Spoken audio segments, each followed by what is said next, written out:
गजपति जिला सदर महकुमा गजपति स्टाडियम ठारे जिला स्तरीय सुभद्रा योजनार शुभारंभ हो जाइछि। यह कार्यक्रम में जिलापाल श्रीयुक्त विजय कुमार दास अध्यक्षतार अनुष्ठित कार्यक्रम में मुख्य अतिथि भाव श्रीयुक्त दाशरथी कमांग मान्यवर विधायक मोहना जोगदेवा बेले सम्मानित अतिथि भाव डॉक्टर गुणनिधि नायक मुख्य उन्नयन अधिकारी तथा कार्यनिर्वाही अधिकारी जिला परिषद गजपति उपजिलापाल पारलाखेमुंडी श्री अनुप पंडा गोषाणी गोष्ठी उन्नयन अधिकारी श्री अजय कुमार प्रधान पारलाखेमुंडी पौर परिषद निर्वाही अधिकारी श्री गौरचंद्र पट्टनायक अतिरिक्त निर्वाही अधिकारी जिला परिषद श्री पृथ्वीराज मंडल स्थानीय तहसीलदार श्री नारायण बेहेरा जिला सामाजिक सुरक्षा अधिकारी श्रीमती मनोरमा देवी प्रमुख मंच आसीन।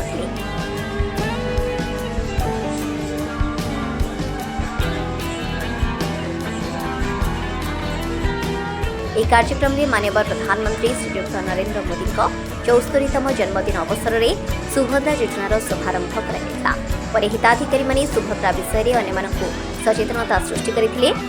सुभद्रा योजनार आर्थिक सहायता राशि पाई बहुत खुशी व्यक्त होते।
बीजेपी सरकार आदिवासी जन मुख्यमंत्री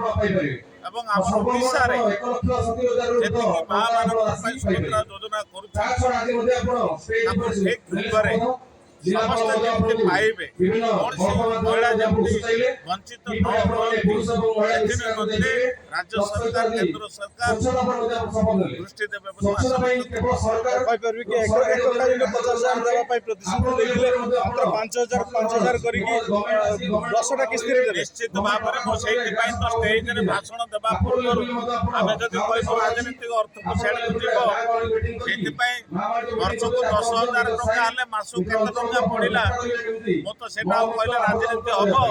ସେଥିପାଇଁ ମୁଁ ଆଉ କିଛି କହୁନାହିଁ ଆପଣମାନଙ୍କୁ। ମୁଁ ଏତିକି କହିବି ସେ ମା ମାନଙ୍କର କିଭଳି ଆଉ ଭଲ ଦିଦି ହେଇପାରିବେ ଆଉ ସେଥିପାଇଁ बीजेपी सरकार सेतबेले 5 वर्ष पर हिसाब तो